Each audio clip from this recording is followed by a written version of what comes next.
Buenos días, tengan todos ustedes. Los saludo a su amigo Nelter, transmitiendo en este canal de YouTube para todo México y el extranjero, si es que se ve. Pues aquí tenemos una noticia. Ahora resulta que todos tienen información sobre sus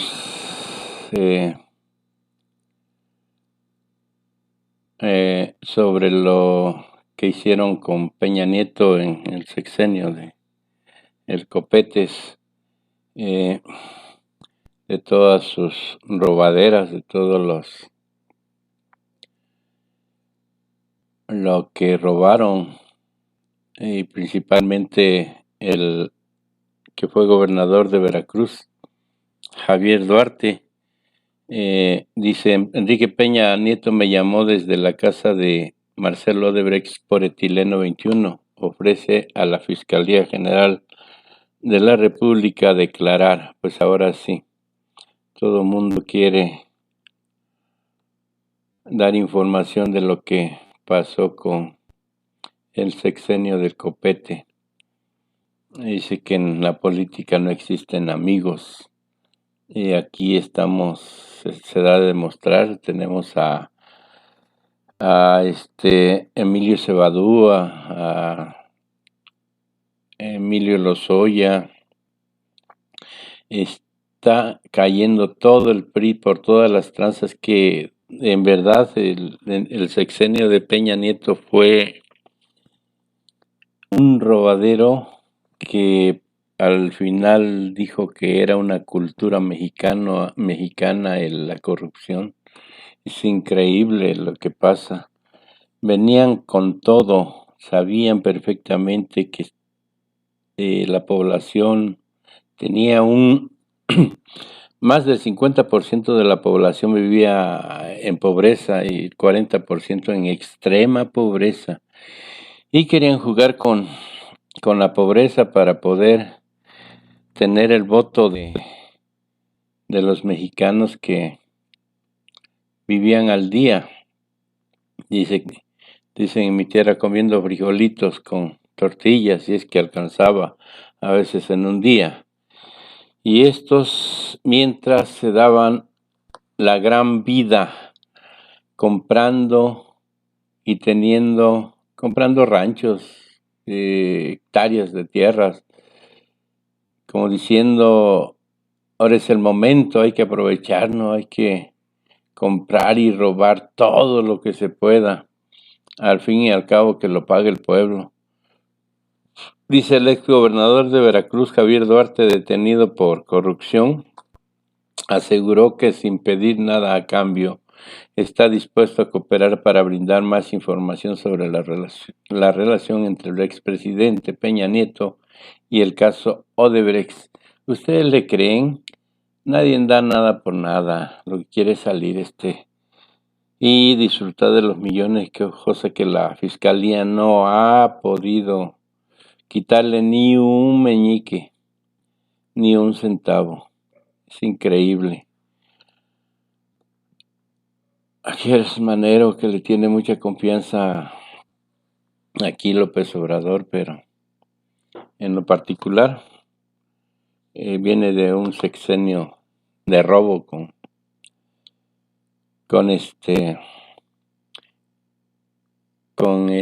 cabeza hueca de Vicente Fox.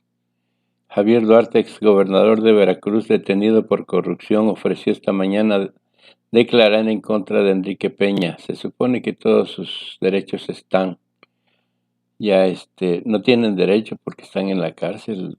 O sea, para hablar por teléfono, tener celular, y creo que con el único que se comunica es con un periodista de no recuerdo el nombre, ahorita se me va. Creo que es el único que le ha estado dando espacio. Y dijo que el expresidente de su mismo partido, el PRI, le llamó desde la casa Odebrecht en Sao Paulo, Brasil, para apurar el proyecto de etileno 21. Válgame Dios. Afirmó que el expresidente Peña Nieto le pidió que acelerara todos los trámites y obras del gobierno del estado de Veracruz tuvieran pendiente para que Tileno 21 pudiera arrancar lo antes posible, ya que él tenía un compromiso muy grande con esas personas por el apoyo que había recibido para su campaña presidencial. Y los chayoteros, los medios convencionales, nunca dijeron nada, todos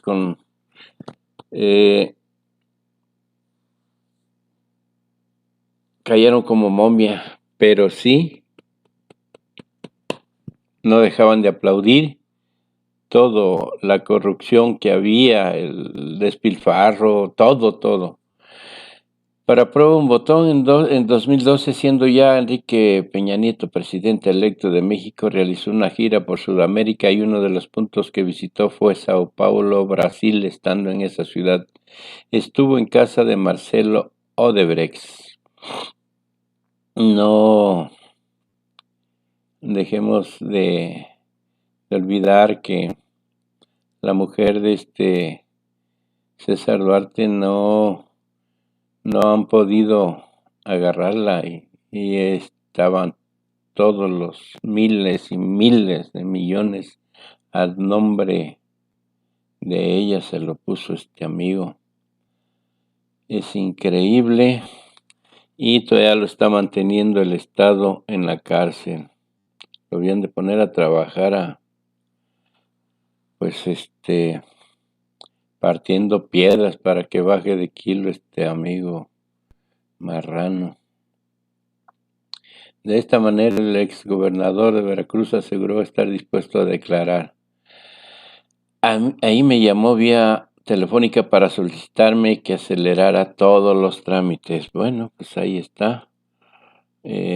Cómo se la gastaban estos individuos. Realmente era increíble. Vamos a escuchar la conferencia de prensa matutina, la mañanera de Palacio Nacional, hoy 5 de noviembre del 2020, el 9 a todos los burócratas se les adelanta el aguinaldo, una parte del aguinaldo para que pues puedan hacer compras en lo que le falta en su hogar. Ahí hacemos un llamado para que las compras no sean tumultuosas, que guarden su sana distancia. La pandemia sigue activa, no se ha ido, ya llegó la vacuna contra el COVID de CanSino, China, Canadá, pero está en proceso por la COFEPRIS. Los voluntarios que se anotaron para puedan recibir la vacuna y ver cuál es la reacción y que no tengan reacción alguna en su cuerpo y que sí combata en verdad este virus que ha quebrantado a todas las naciones a nivel mundial. Entonces tengamos mucha distancia. Vamos a escuchar a López Obrador sobre el sector salud, que es lo que había mencionado. Ayer hicimos un video sobre lo que le preguntaron de Emilio Cebadúa y Luis Videgaray. Por ahí hicimos un video también. Por ahí búsquenlo en este canal. No se les olvide, por favor, darle un like o suscribirse a este canal. Empezamos. Vamos a escuchar al presidente López Obrador. Bueno. Vamos a informar y se trata de una muy buena noticia.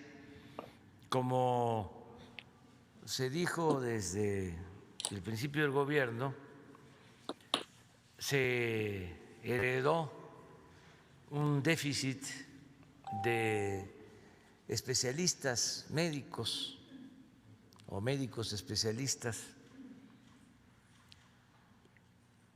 Fue un saldo, otro más negativo de la política neoliberal.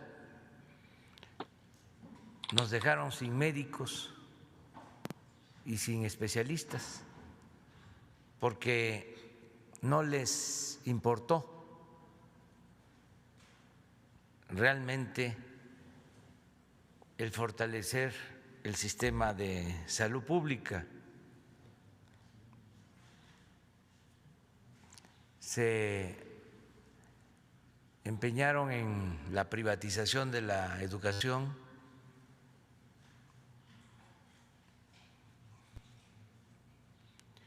y se rechazaron a muchos jóvenes que querían ingresar a las universidades públicas con la mentira, con el pretexto de que no pasaban el examen de admisión, cuando en realidad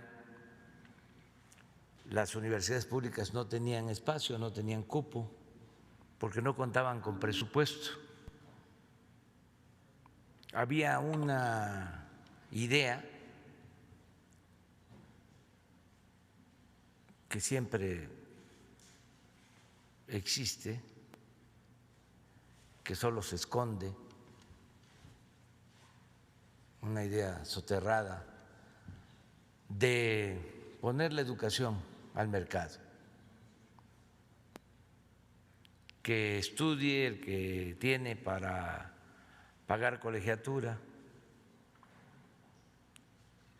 Es como ese pensamiento conservador de que para qué ayudar a la gente pobre, que eso es populismo, eso es paternalismo. Ayudar a los de arriba, permitir el saqueo de unos cuantos, eso es fomento, eso es apoyo al crecimiento, rescate. Todo esto que fueron configurando para dejar a la gente sin atención y abandonar lo público. Entonces, el resultado es de que, como en otros asuntos, temas, pues no tenemos los médicos que requiere el país y no tenemos los especialistas que requiere el país. Y tenemos que resolver esto. Y ya estamos empezando a dar soluciones y hoy vamos a presentarles lo que se está haciendo para que un mayor número de médicos generales pueda especializarse, cómo incrementar el ingreso de médicos que buscan especializarse y disminuir el rechazo y hacia adelante eliminarlo por completo, y que en el mediano plazo tengamos los médicos que requiere el país. Ya se tiene el plan,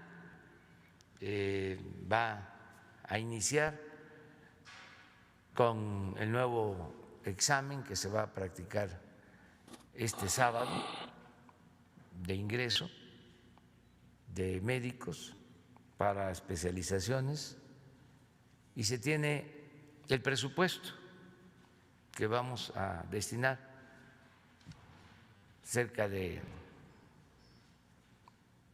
3,000 millones de pesos, con este propósito para el inicio, pero va a ir creciendo el presupuesto porque va a ir creciendo el número de espacios para que más médicos generales se especialicen. Entonces,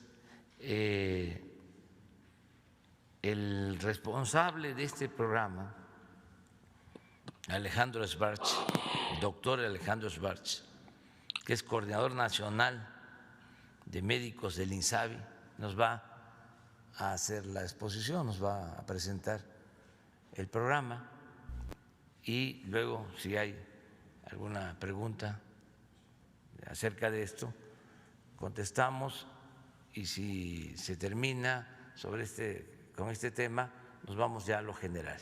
Entonces vamos con Alejandro.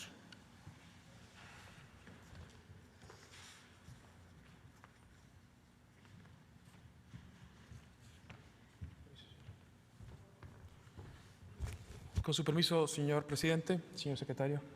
Muy buenos días. Como ustedes saben, lo hemos platicado en este espacio, nuestro país lamentablemente tiene un déficit estructural de médicos especialistas. Esto ha sido particularmente sensible en momentos como la pandemia que vivimos. Ante ello, el Gobierno de México ha elaborado y ejecutado un plan estratégico para atender esta importante brecha de disponibilidad y de acceso de recursos humanos para la salud. Si me permiten, tengo una presentación que quisiera. Siguiente. El 27 de mayo, nuestro señor presidente nos dio la instrucción de instaurar una mesa técnica intersecretarial donde ha sesionado semanalmente para trabajar en estos objetivos. Siguiente. Incrementar la disponibilidad y el acceso de recurso humano en salud para procesos de especialización médica, tomando en cuenta las inequidades geográficas que existen en nuestro territorio. Siguiente. Esa es la problemática que detectó el grupo. Siguiente. Como ustedes pueden observar, nuestro país tiene una razón de médicos especialistas por cada 1.000 habitantes menor a 1. Es 0.9 la cantidad de médicos especialistas que existen por cada 1.000 personas. De seguir el número de aceptados en el examen nacional de residencias, como se hacía tradicionalmente, en los próximos 10 años no alcanzaríamos a completar ni siquiera un médico por cada 1.000 habitantes. Es decir, de seguir con el modo tradicional preestablecido de formación de recursos humanos en nuestro país, no seríamos capaces de atender el déficit estructural de médicos especialistas que prevalece. Siguiente. Un problema de fondo es el examen nacional de residencias médicas en nuestro país rechaza a muchos colegas médicos. Como pueden ver, en los últimos años el porcentaje de rechazados es en torno al 80% de los sustentantes. Siguiente. Esos son los resultados del plan estratégico. Siguiente. Se consultó a todas las instituciones formadoras de recursos humanos cuánto podían crecer, tomando en cuenta su capacidad técnica para garantizar la formación tutorial que garantiza el proceso de calidad en la formación de residentes médicos. Vean el importante crecimiento por institución. Llama la atención los compañeros del ISSSTE que en los últimos 20 años no habían crecido ni tan solo un solo lugar de formación de residentes, con lo cual pudieron crecer hasta prácticamente un 1000% de lo que formaban. Pero vemos como todas las instituciones crecen y el objetivo de este análisis es identificar cuál era tan grande la capacidad de formación de recursos humanos en nuestro país, garantizando la calidad. El resultado son 9.449 plazas becas nuevas. Es importante señalar esta condición de que son becas, pero son plazas, porque el plan estratégico en su segunda fase constituye un elemento estratégico importante para que ese recurso humano formado se quede a trabajar en las instituciones del sector público nacional. Y vean cómo el resultado neto son 18.929 plazas becas para los compañeros, y la comparación con el año anterior, 2019, es un crecimiento del 100%. También se decidieron abrir nuevas sedes de formación de recursos humanos y todo. Adicionalmente, como nuestro país tampoco podía crecer mucho en la formación de recursos humanos porque lamentablemente tampoco tenemos campos clínicos suficientes para crecer como deberíamos, se instauró en conjunto con CONACYT un programa que permite a hasta 1.600 compañeros médicos que este sábado realizarán el examen optar por una beca plaza en el extranjero. Estos son los países en los cuales ya se tiene avanzado procesos de negociación para que acepten a médicos residentes este año. Siguiente. La inversión que el Gobierno de México hace para este programa es muy importante. En esta primera etapa son cerca de 2.500 millones de pesos porque todas estas becas son federales y estarán distribuidas a lo largo y ancho de nuestro país. Esto significa que nuestros compañeros este año tendrán el doble de posibilidades de ser aceptados con este incremento presupuestal. Siguiente. Adicionalmente, se trabajó en un tema de fondo.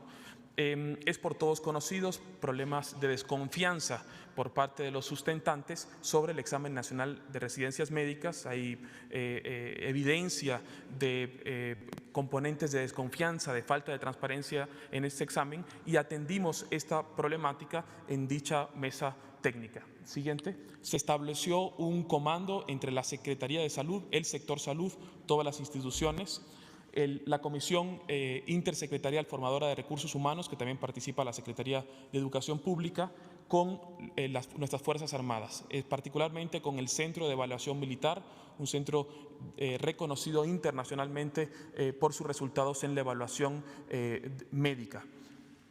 En total se realizaron para este examen que empieza este sábado 7.937 reactivos validados y comprobados pedagógicamente que son útiles para el examen nacional de residencias y estos reactivos serán usados exclusivamente para este examen. El próximo año haremos nuevamente 7.937 reactivos, con lo cual garantizaremos que todos nuestros aplicantes hagan cada vez que hacen el examen, un examen nuevo con contenidos actualizados y revisado por un equipo de 95 médicos especialistas del sector salud y de nuestras Fuerzas Armadas y de pedagogos enfocados de tiempo completo a este importante esfuerzo. Ya está el despliegue operativo del examen. El examen, como ustedes saben, se aplica este sábado.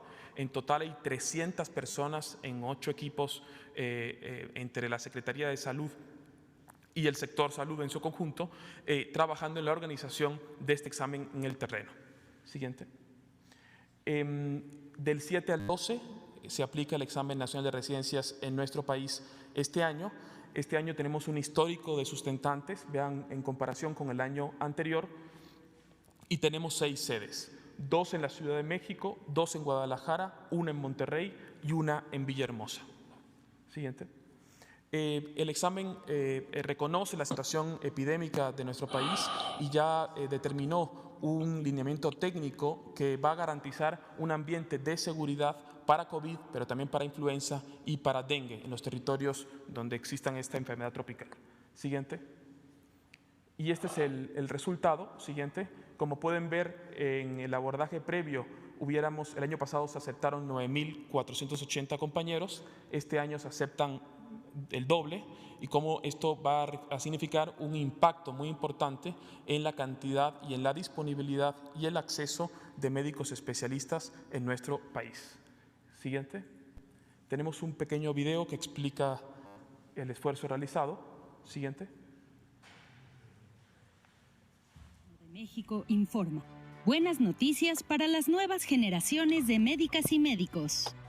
A pesar de que el sistema de salud de México se enfrenta a un déficit estructural de recursos humanos especializados para la salud, lo que ocasiona una inadecuada calidad en la atención médica y que la lista de espera para recibir consultas o servicios especializados sea cada vez más larga, el Gobierno de México trabaja para tener personal de salud mejor preparado.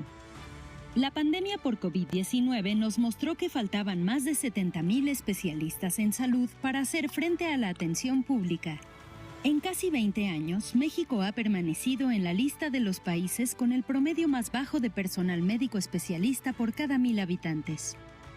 Ante esta situación y por iniciativa presidencial, a partir del 27 de mayo de 2020 se crea una mesa técnica en la Secretaría de Salud para reunir esfuerzos intersectoriales y lanzar un plan estratégico que permite fortalecer las sedes clínicas de formación existentes y crear nuevas, garantizando la educación tutorial del personal médico en formación. En promedio, en los últimos 20 años, de 43,000 aspirantes que presentaron el examen para ingresar a una especialidad médica, solo se aceptó a 9,300, dejando fuera al 80%. En el 2020, con la ejecución del plan estratégico para aumentar el número de médicas y médicos especialistas en el país, el gobierno de la Cuarta Transformación otorgará 18,929 lugares. Esto se convierte en un hecho histórico para todos los aspirantes, teniendo el doble de posibilidades de ingresar a una especialidad médica.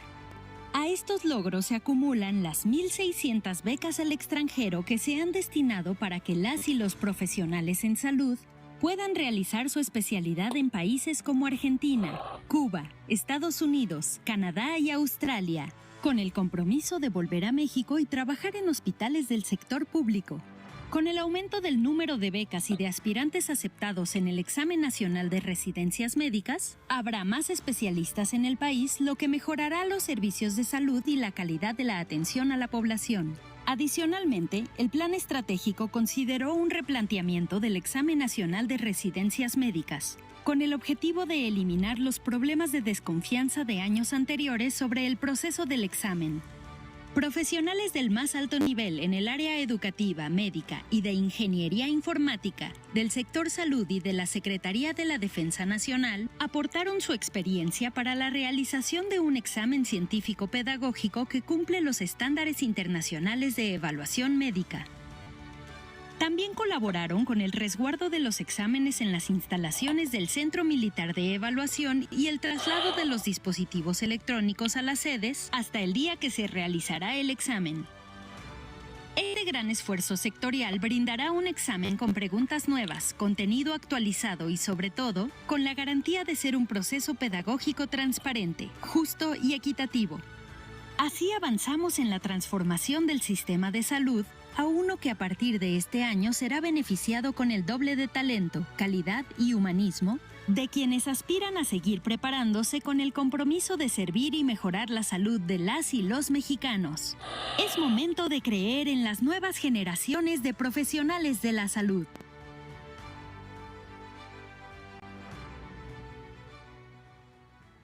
Gobierno de México. Adelante.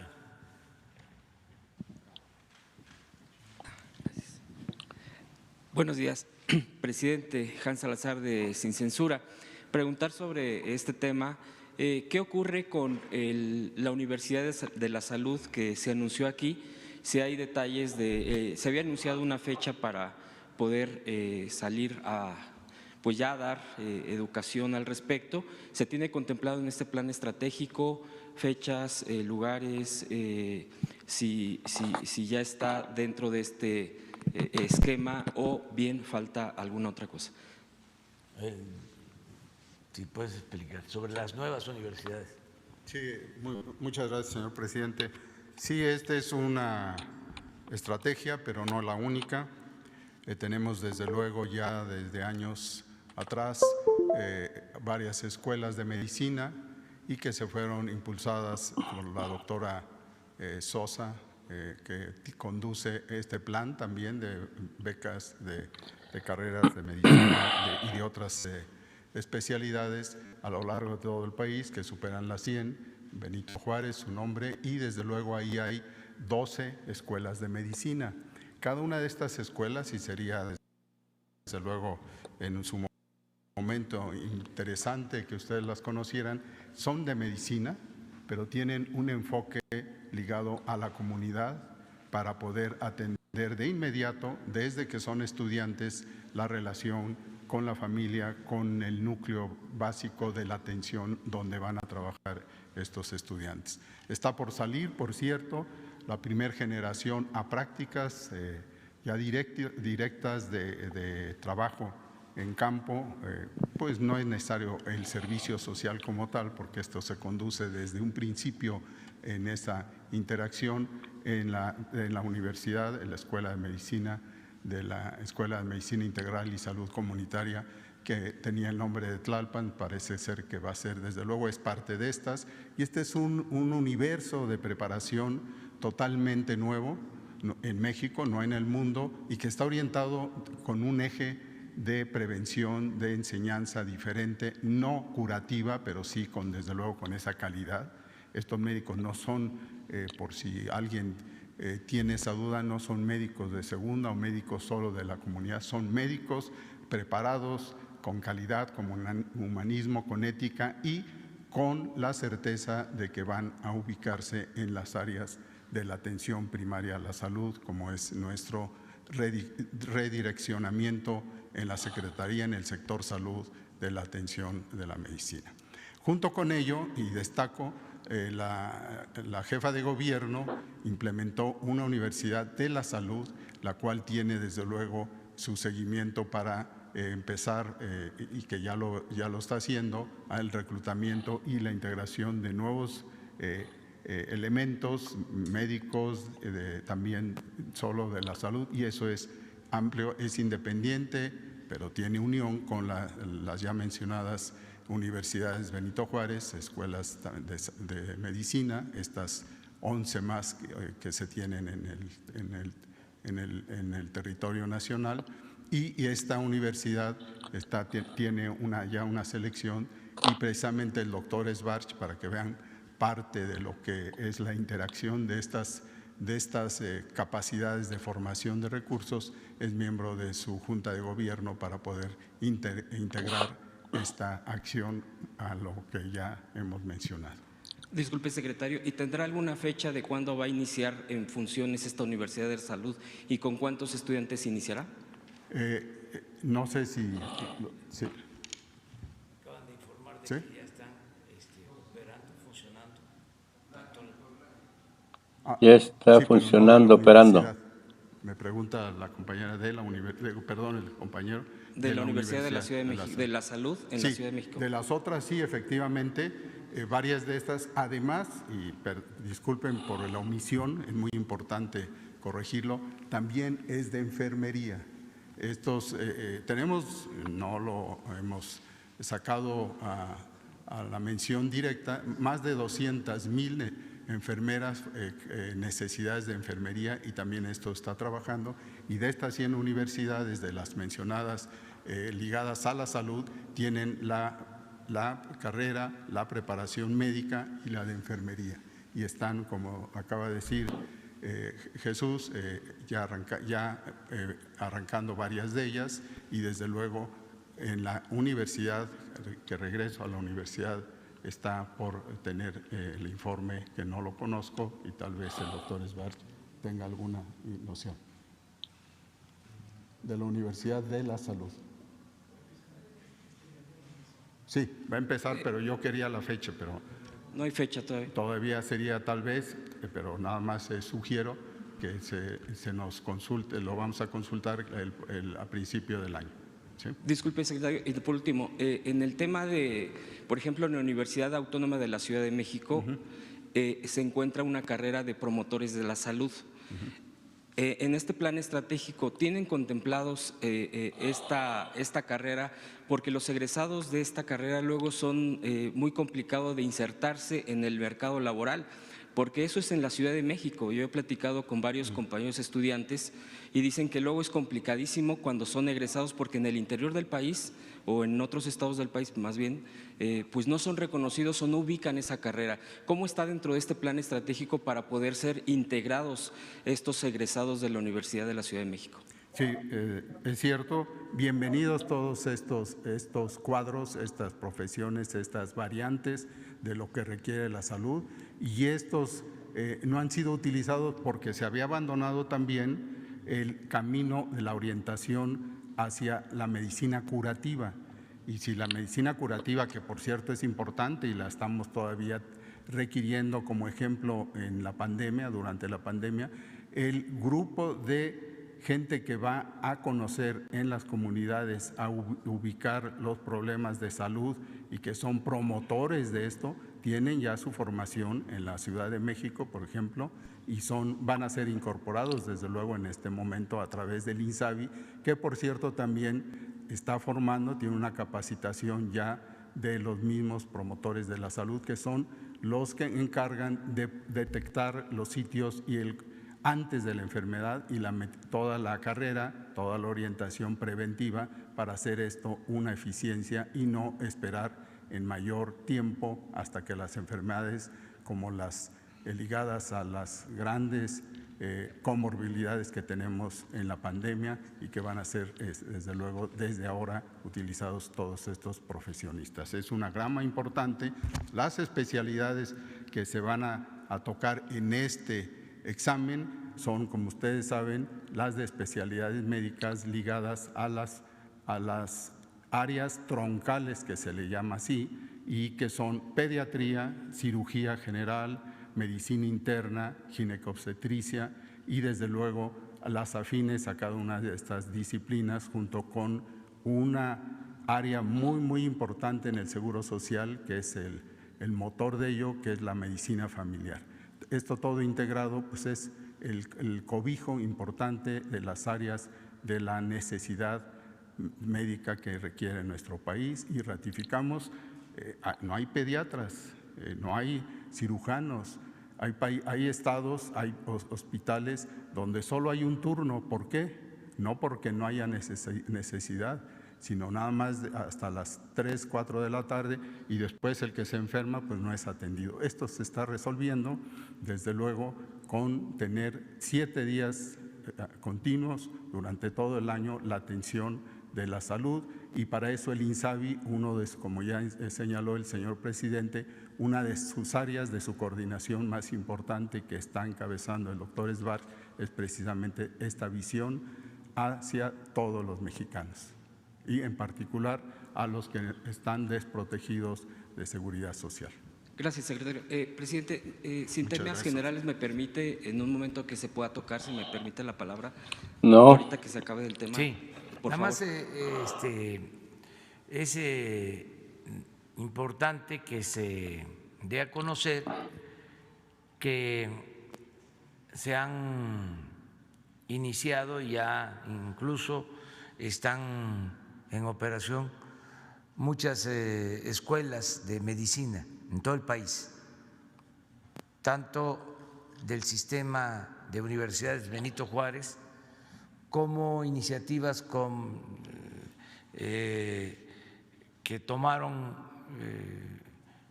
gobiernos locales. En el caso de la Ciudad de México, me informan que ya está funcionando, pero por la pandemia se detuvieron, se suspendieron las clases. Entonces vamos a presentarles, sigue habiendo clases pero virtuales, vamos a presentarles toda la cobertura, porque son 140 universidades públicas nuevas que están en proceso. Es algo extraordinario. Acabo de inaugurar 2, una sí en Agua Prieta y otra en Tlaltizapán, Morelos, Agua Prieta, Sonora, y Tlaltizapán, Morelos, y son 140 del sistema de universidades Benito Juárez, y están en los municipios, en las regiones más apartadas. Y lo mismo la iniciativa que tomó la jefa de gobierno en la Ciudad de México de crear aquí una universidad, y son escuelas también de medicina y de enfermería, ¿sí?, para tener pues profesionales de la salud que nos hacen falta. También es importante destacar el nuevo enfoque de atención a lo preventivo, sin abandonar, como lo comentó el doctor Alcocer, lo curativo. Lo que se busca es que no nos enfermemos, no curar, sino prevenir. Por eso se requieren muchos médicos de esta especialidad y se requieren otras cosas, más trabajo de educación para la salud, todo lo que tiene que ver con lo que comemos, con la nutrición, con el ejercicio. Todo eso es preventivo.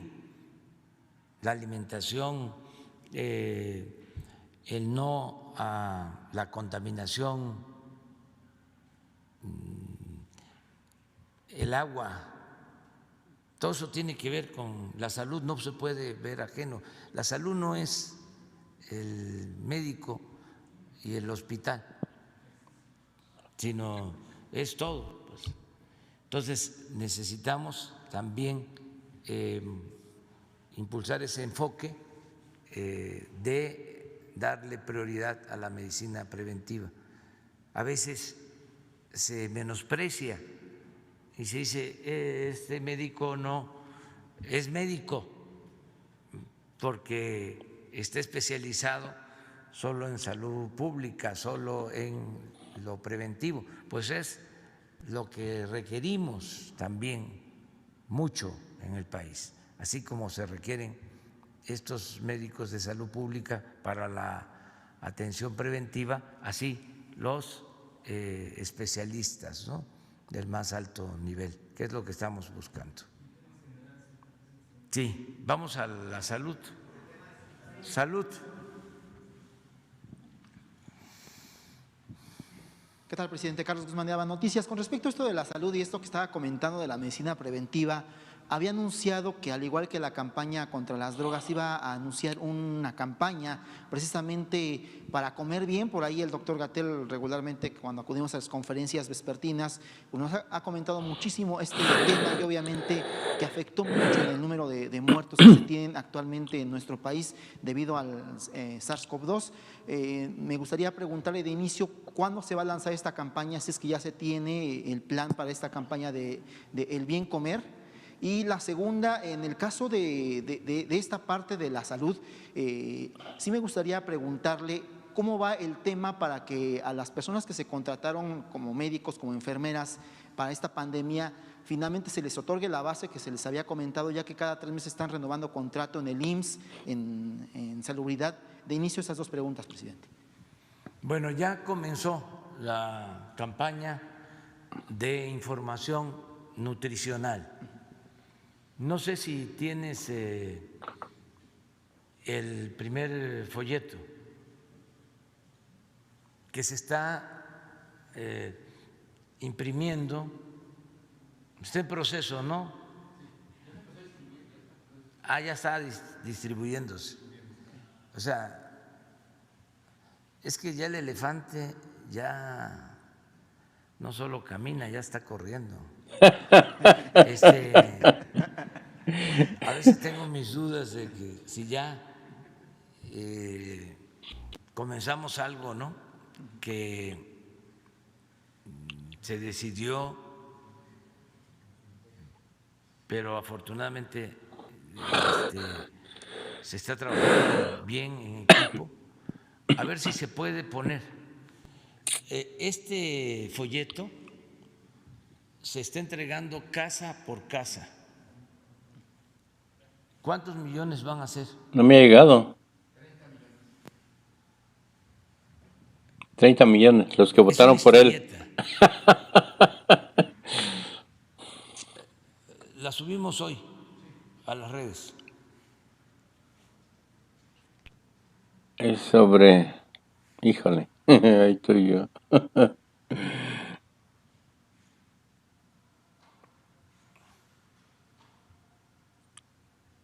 Pues sí, mire, ahí está, mire. Pues sí, mucha. Cuántas golondrinas y refrescos. Pon al final, ¿Qué te para estás no ponerlo todo. tragando? Sí, oye, ¿qué tragas? Por eso estás tan... Lástima que necesito...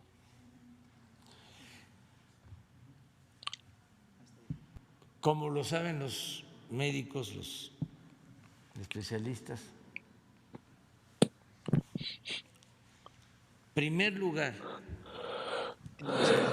en Obesidad. fallecimiento Ah, de COVID está vinculado a la obesidad.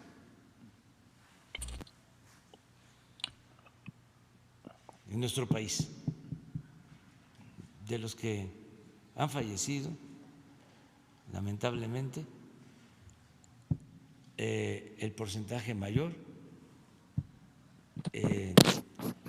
padecían de obesidad.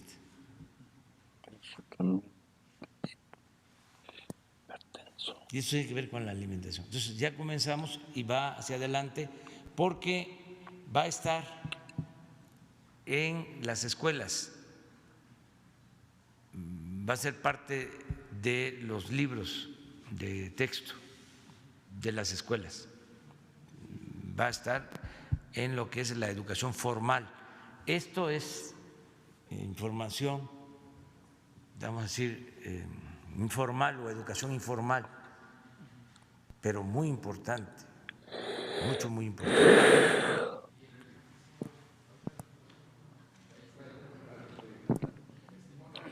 Ahí está, mire. Okay.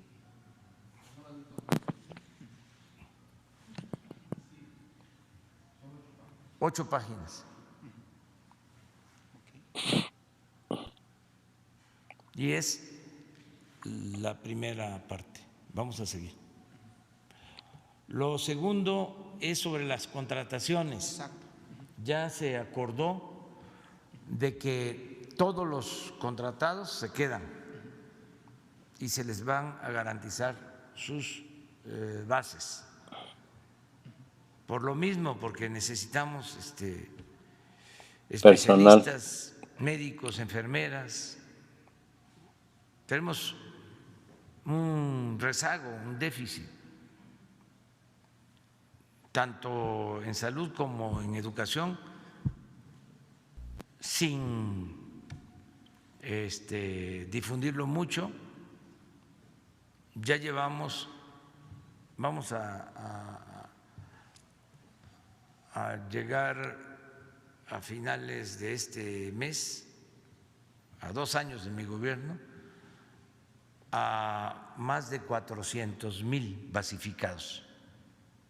Nunca, por ejemplo, en el caso del magisterio, se había logrado eso. Y finalmente, una pregunta también relacionada con el tema y otra más, si me permite, en otro tema nada que ver con salud, pero en este caso de la salud, sí me gustaría preguntarle de los que van a salir con beca hacia el extranjero, ¿por cuántos años se les garantiza el contrato, la base? Y obviamente, ¿cuál es el salario que se les va a otorgar para impedir que finalmente haya una fuga de talento hacia el sector privado e incluso se puedan quedar en el extranjero buscando obviamente pues la opción de la economía, presidente? Ya te lo dijeron. Un contrato. Exactamente, ya lo había dicho. Van a Increíble. comprometerse a dar el servicio durante un tiempo en Sí. el sector público del país. Pero bueno, Alejandro, ustedes tienen ya previsto eso.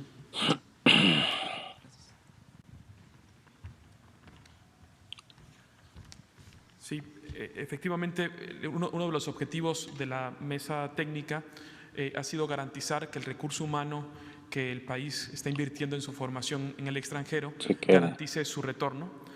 Cada persona que sea seleccionada para irse en estas 1.600 becas tendrán un contrato asegurado cuando regresen en una institución pública de donde viven. Esto es un incentivo que permitirá que el recurso humano pueda trabajar de vuelta en su país, en su entidad.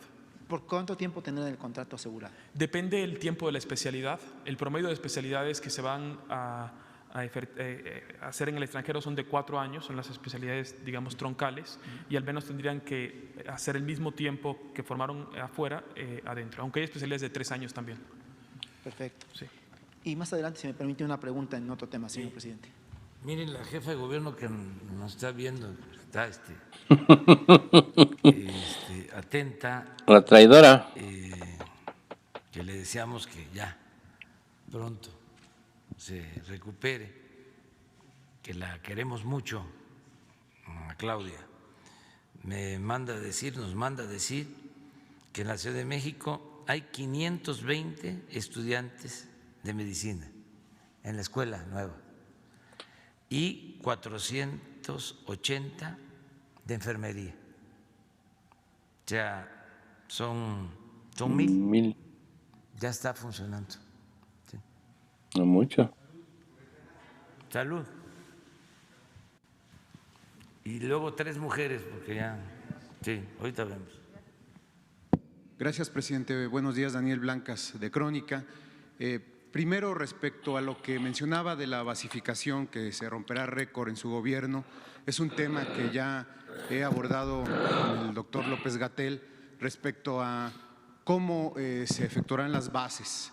Hemos documentado varios casos en los que intervienen sindicatos e incluso grupos de poder como Antorcha Campesina para otorgar bases de manera discrecional a amigos, a compadres y a pues allegados.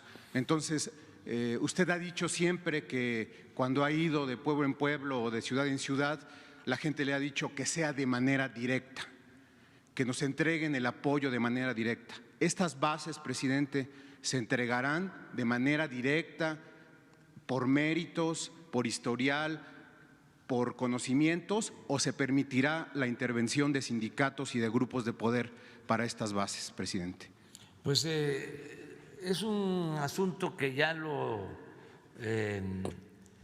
hemos tratado, incluso en los hospitales. Cuando hice una primera gira a los 80 hospitales del IMSS Bienestar, que se habló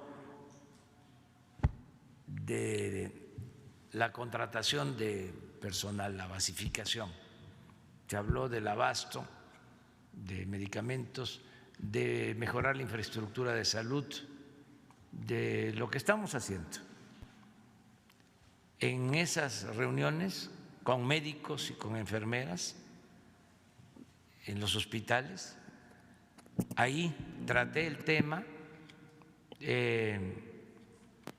definiendo las condiciones para las bases, para que los de honorario o eventuales ya fuesen considerados como trabajadores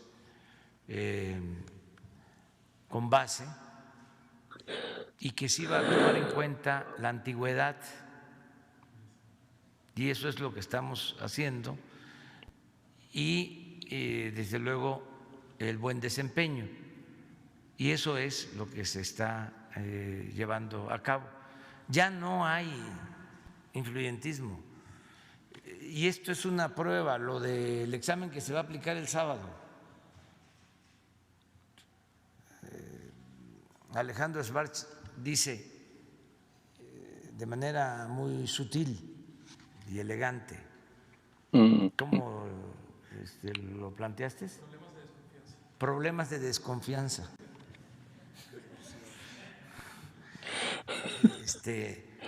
Es que había mucho influyentismo, rectores, funcionarios públicos decidían. Entonces ya no va a ser así. O sea, por eso todo el sistema de seguridad que se está tomando en cuenta para la elaboración y la aplicación del examen. Y es lo mismo para las bases. ¿Qué decían cuando nos opusimos, porque era totalmente injusto, a la llamada reforma educativa?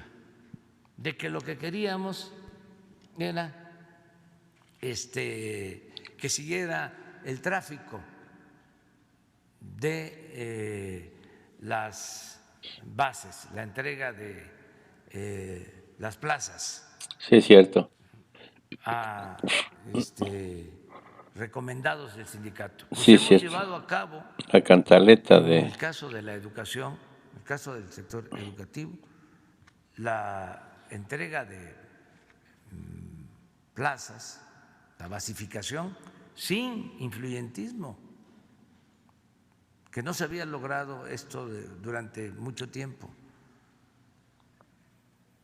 Vamos a informar el día 1 de cuántos maestros han sido basificados. ¿Y han escuchado ustedes protestas? Es más, ni lo sabían que vamos a llegar, nada más en el caso del sector educativo, 300,000 trabajadores basificados. Ni se sabía, porque lo estaba yo reservando para mi informe, pero ya lo dije. Entonces, sí, se cuida eso, ¿no? De que es a los que tienen derecho, no a los que tienen agarraderas o influencias. Ya eso se terminó, eso ya no existe. Se le ve mal al que anda buscando mediante influencias ganarse un sitio, ganarse un lugar. Entonces, ¿hay garantía plena de su gobierno de que no intervendrá el líder del sindicato de trabajadores del Estado? Y no hace falta mencionar. Vamos a decir, emitir un decreto. La verdad es que los dirigentes están ayudando y cada vez que les pedimos algo, ellos apoyan. Sí, no pues, tenemos oposición. Por el billete quiere. Los dirigentes. Pero siempre han sido corruptos, presidente. Siempre se han entregado bases con bases. Hay un ambiente distinto. Siguen siendo. Creo que la corrupción se alienta, se promueve de arriba hacia abajo. Si se da el mal ejemplo arriba, pues cunde la corrupción. Pero si se predica con el ejemplo, si no hay corrupción arriba, pues ya se sabe que son otras condiciones y les está costando a algunos entenderlo, pero ahí van poco a poco tomando conciencia, internalizando. Hay algunos que se molestan muchísimo porque ya no es como antes. No es saber, yo tengo a un amigo que está muy cercano al secretario de Salud y pues voy a venderle medicina a la Secretaría de Salud porque ese amigo me va a ayudar, estoy palanca. Así era, pero incluso gente con nivel profesional, académicos, ¿no? Diciendo, ahora con este cambio tengo un amigo en la Secretaría de Hacienda, tengo un amigo en la Secretaría de Educación, es mi amigo el oficial mayor. Entonces, pues voy a vender desde un tornillo hasta un helicóptero. Vendían computadoras, vendían cámaras de vigilancia. Bueno, panaderos se convirtieron en empresarios de Pemex, lecheros, en perforadores de pozos, en dueños de plataformas para perforar, dueños de medios de información también metidos en los negocios, políticos vendiendo medicina. Eso ya no, ya se terminó. Ese es el coraje que tienen. Ya se les va a pasar. Ya van a irse adaptando a las nuevas circunstancias. Además, ya son mal vistos los corruptos.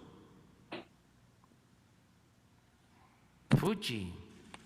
No, en Coahuila, Hidalgo no. Ya no es como antes. Ay, qué vivo era, ¿eh? Qué audaz. Pues en Coahuila, Hidalgo siguen diciendo lo mismo. Supo colarse. ¿Cómo prosperó? Si lo conocí viviendo en un departamento, en una unidad habitacional, y ahora vive en una mansión en las lomas de Chapultepec. Si fue a la escuela conmigo, a la primaria, estudiamos juntos en escuela pública, y ahora ya tiene departamento hasta en Nueva York y en Miami, y un carro, un Ferrari, pero no uno, tiene una colección y tiene su avión. Y nada más cuenta con 20, con 30, con 40 guardaespaldas, y todos traen carros blindados, hasta los que lo cuidan. Así era. Acuérdense de la canción del finadito Óscar Chávez, La Casita se llamaba, ¿no? Hola. Hola. Lo recordamos. Sí, es cierto. Pues ahí queda su promesa, presidente. Sí.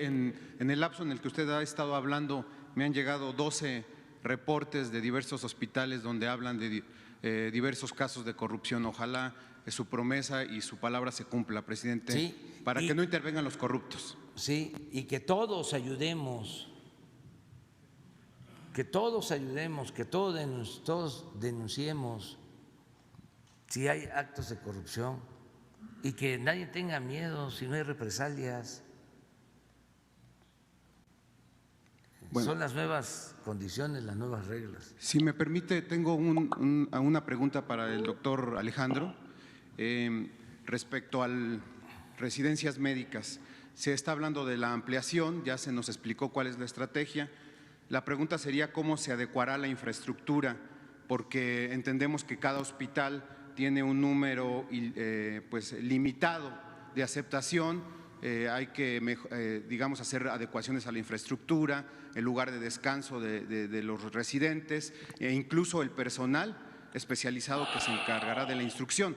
Entonces, ¿cómo se adecuará la infraestructura y qué garantías de trabajo tienen estos residentes después de terminar la residencia? Porque he encontrado casos en los que los residentes ya médicos ya no quieren hacer la especialidad porque dicen que no van a encontrar o no tienen fuente de trabajo.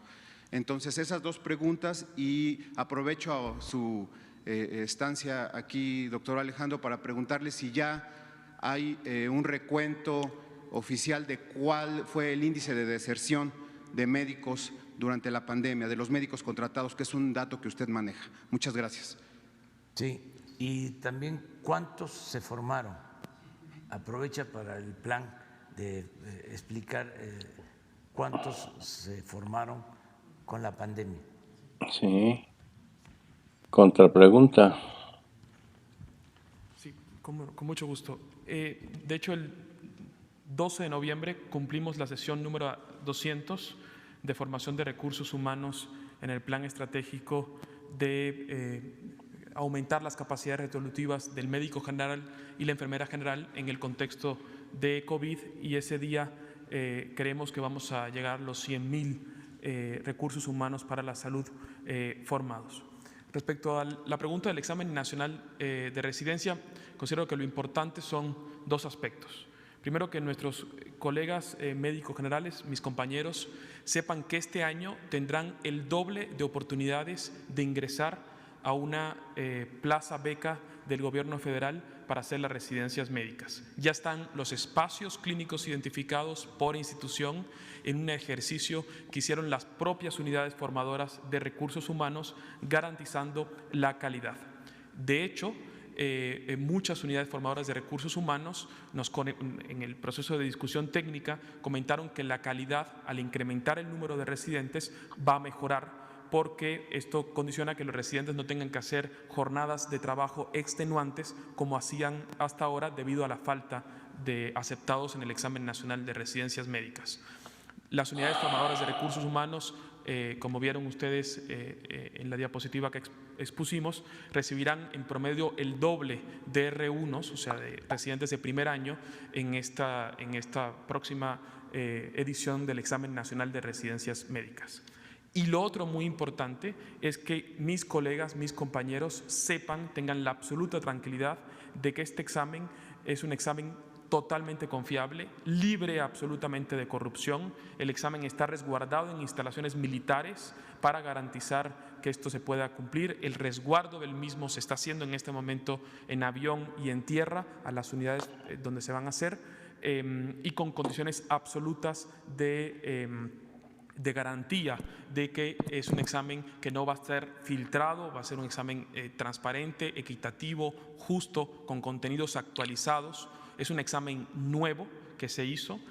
Cada pregunta es revisada por un equipo técnico que firma un acuerdo de absoluta confidencialidad, y aparte es revisado por un grupo pedagógico que garantiza que el examen, la pregunta está bien establecida y se evalúan los contenidos precisos que requiere este tipo de evaluación. Creo que respondí sus preguntas.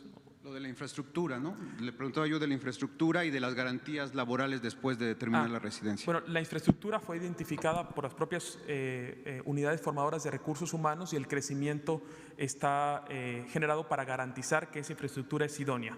En el caso del ISSSTE, lo vuelvo a señalar porque nos resulta paradigmático, en los últimos 20 años no había crecido un solo lugar, y sin embargo pues, hay cada vez más hospitales del ISSSTE. El 20 de noviembre, por ejemplo, es un centro médico nacional que en los últimos 20 años no había recibido un nuevo residente en sus plantillas aprobadas.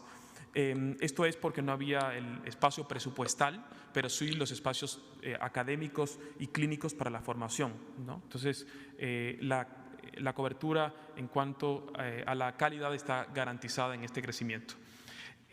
Como comentábamos, el plan estratégico tiene una segunda fase que ya está trabajando, y es poder garantizar la adherencia de este recurso humano que se está formando en el Sistema Nacional de Salud Pública, atendiendo las inequidades en la distribución geográfica. Se están haciendo un grupo de incentivos laborales para que en cuanto termine el residente formado por unidad formadora de recursos humanos, se quede trabajando en la misma unidad y se le den oportunidades de ir a trabajar en aquellos sitios donde menos tenemos médicos especialistas.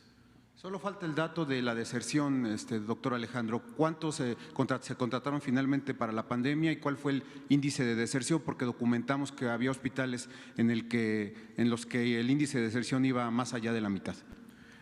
Si quiere podemos precisar el dato, me gustaría revisarlo y en la conferencia nocturna podemos actualizarlo con el doctor Hugo López-Gatell, si me permite, señor presidente. Muchas gracias. Sí. A ver, vamos a las casitas, Pérez. Si no, se aburre. Se hace aburrida la conferencia.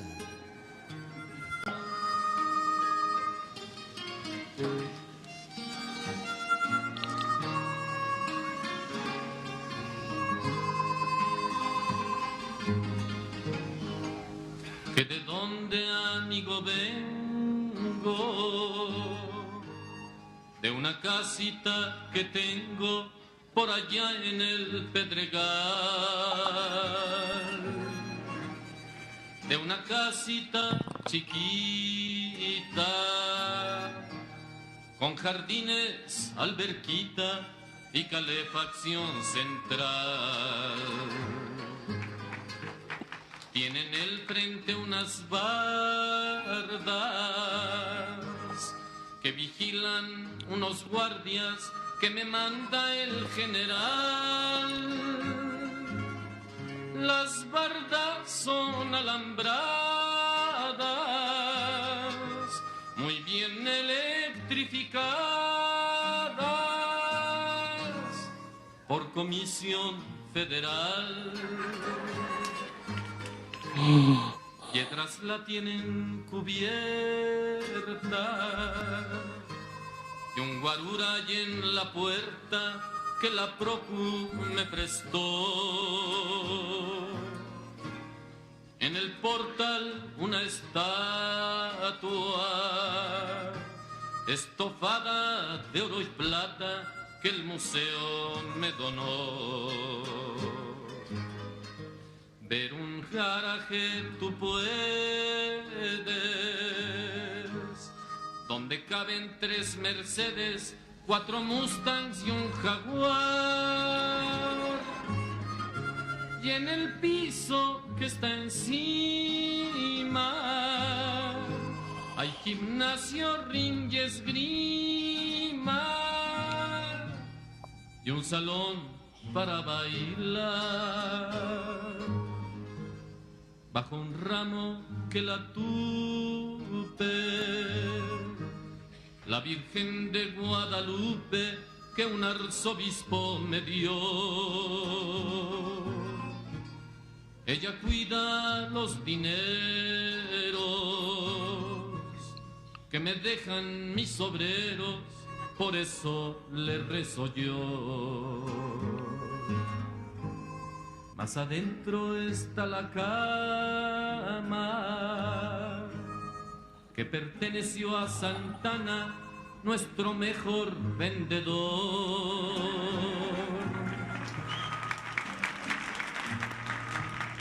Tengo también un armario que le trance a un anticuario que en Palacio se robó. Si tú quieres al momento, casa, vestido y sustento, y una vida cual no hay dos, ya no seas reaccionario, hazte revolucionario, y que te bendiga Dios.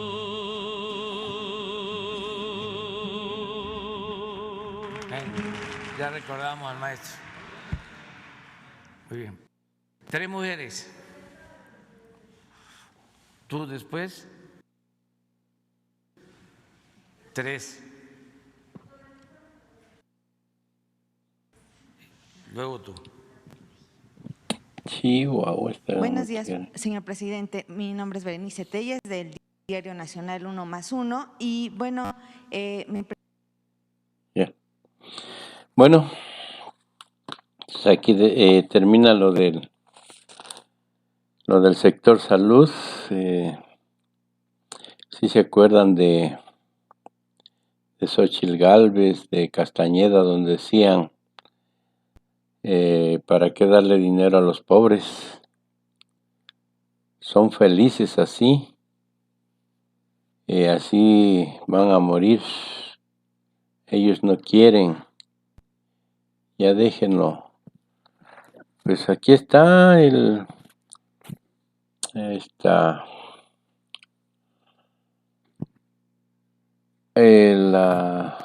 sector salud. Entonces, nos despedimos. Por ahí un like, suscríbanse a este canal. Nos estamos viendo en la próximo video.